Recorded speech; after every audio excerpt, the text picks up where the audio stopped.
142.86 करोड़। संयुक्त राष्ट्र के ताज़ा आंकड़े बताते हैं कि भारत की आबादी अब इस चौंकाने वाले नंबर को पार कर चुकी है, मतलब दुनिया में सबसे ज़्यादा। अब ज़रा सोचिए, इतनी बड़ी आबादी का सीधा सा मतलब है कि हमें पहले से कहीं ज़्यादा खाने की ज़रूरत है। लेकिन खेती के लिए जो ज़मीन हमारे पास है, वो तो उतनी ही है ना, बल्कि कह सकते हैं कि और कम हो रही है। ये एक ऐसा ग्लोबल फूड और लैंड क्राइसिस है जो इंसान ने पहले कभी नहीं देखा।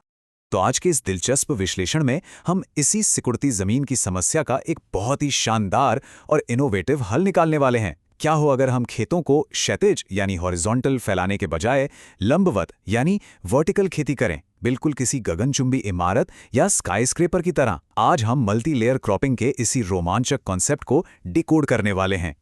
फटाफट देखते हैं कि आज का हमारा रोड मैप क्या है। शुरुआत करेंगे द ग्लोबल लैंड स्क्वीज से, फिर समझेंगे इंटरक्रॉपिंग और वर्टिकल स्पेस की अहमियत। इसके बाद जानेंगे कि कैसे ये तरीका प्राकृतिक रूप से पेस्ट कंट्रोल करता है, और आखिर में पॉलीकल्चर के भविष्य पर एक निष्पक्ष नजर डालेंगे। तो चलिए बिना किसी देरी के अपने पहले point the global land squeeze से शुरुआत करते हैं। यहाँ चुनौती दोहरी है। आबादी रॉकेट की रफ्तार से बढ़ रही है और खेती का दायरा लगातार सिकुड़ रहा है।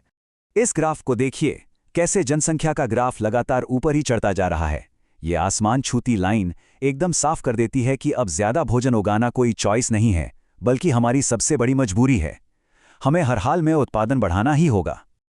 लेकिन दूसरी तरफ ये आंकड़ा देखिए जो सच में डराने वाला है। 2010 से 2015 के बीच भारत में खेतों का औसत आकार 6% घट गया है। अब ये सिर्फ 1.08 हेक्टेयर रह गया है। सोचिए, एक तरफ खाने वाले बढ़ रहे हैं और दूसरी तरफ खेती वाली जमीन के टुकड़े छोटे और छोटे होते जा रहे हैं। और यही एंट्री होती है हमारे दूसरे टॉपिक यानी द इंटरक्रॉपिंग सॉल्यूशन की। दिलचस्प बात यह है कि यह कोई आज की नई खोज नहीं है, बल्कि सीमित संसाधनों का पूरा निचोड़ निकालने का एक आजमाया हुआ ऐतिहासिक तरीका है। इंटरक्रॉपिंग का सीधा सा मतलब है एक ही खेत में एक साथ दो या दो से ज्यादा फसलें उगाना। मकसद क्या है? उन सारे न्यूट्रिएंट्स और संसाधनों का इस्तेमाल करना जिन्हें कोई एक अकेली फसल छोड़ देती है। आजकल भले ही मोनोकल्चर यानी एक ही फसल उगाने का चलन हो, लेकिन पुराने जमाने के किसान इस मिक्सिंग में उस्ताद थे।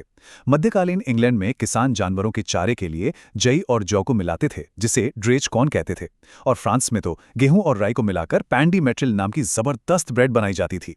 यहाँ गेहूं और सोयाबीन की इन ऑल्टरनेटिंग पंक्तियों को देखिए। जब एक खास पैटर्न में मुख्य फसल और सह फसल को लगाया जाता है तो मिट्टी के पोषक तत्व, सूरज की रोशनी और पानी का बिल्कुल परफेक्ट इस्तेमाल होता है। आसान शब्दों में कहें तो जो न्यूट्रिएंट्स गेहूं के काम नहीं आते, उन्हें सोयाबीन इस्तेमाल कर लेता है। बिल्कुल जीरो वेस्टेज। इंटरक्रॉपिंग के इस बेसिक फंडे को समझने के बाद अब हम अपने तीसरे और सबसे मजेदार हिस्से की तरफ बढ़ते हैं, वर्टिकल स्पेस में खेती करना। ये फ्लैट हॉरिजॉन्टल पंक्तियों से आगे बढ़कर जमीन के हर एक इंच से मैक्सिमम पैदावार निकालने का विज्ञान है। इसे एक कृषि गगनचुंबी इमारत की तरह इमेजिन कीजिए। पपीते जैसे ऊंचे पौधे इस इमारत के पेंटहाउस में हैं, जिन्हें सीधी और तेज धूप चाहिए। उनके ठीक नीचे अरहर है और सबसे नीचे लॉबी में अदरक जैसी छोटी छांव पसंद करने वाली फसलें मजे से उग रही हैं। जमीन एक ही है, लेकिन विकास अलग अलग मंजिलों पर हो रहा है ना कमाल? इस पूरी साइंस को स्पेस एंड टाइम एनिडेशन कहते हैं। थोड़ा टेक्निकल लग रहा है ना? सिंपल भाषा में समझे तो ये अलग अलग ऊंचाइयों और अलग अलग जड़ वाले पौधों को इस तरह उगाने की कला है कि वो आपस में लड़े बिना संसाधनों को बांट लें।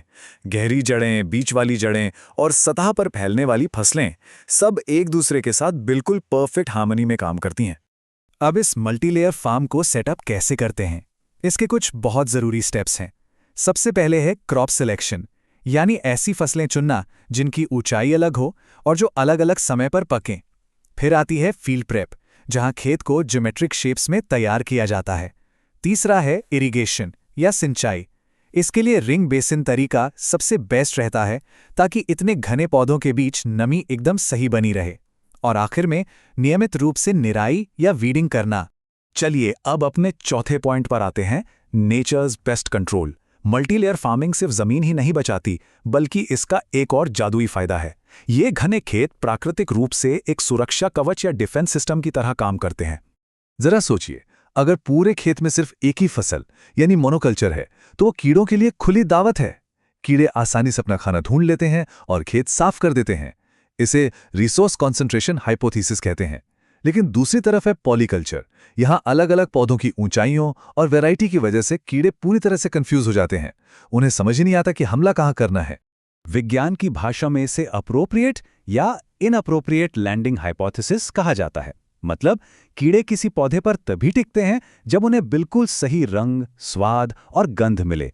अब मल्टीलेयर फार्म में इतनी ज्यादा बायोडाइवर्सिटी होती है कि कीड़ों को लगातार गलत सिग्नल मिलते हैं। वो किसी भूल भुलैया में फंस जाते हैं और आखिरकार वहां सर्वाइव नहीं कर पाते। बिना किसी केमिकल के एकदम नेचुरल पेस्ट कंट्रोल। और हाँ, बात सिर्फ कीड़ों तक ही नहीं रुकती। ये घनापन हवा से उड़ने वाली बीमारियों को भी रोकता है। अगर फंगस के बीजाणु हवा में उड़ भी रहे हों तो इस मिक्स खेती में उनका अपने शिकार यानी किसी कमजोर पौधे तक पहुंचना बहुत मुश्किल हो जाता है। बीच के पौधे एक मजबूत ढाल का काम करते हैं। अब आते हैं अपने आखिरी और 5वें सेक्शन पर, द फ्यूचर ऑफ पॉलीकल्चर।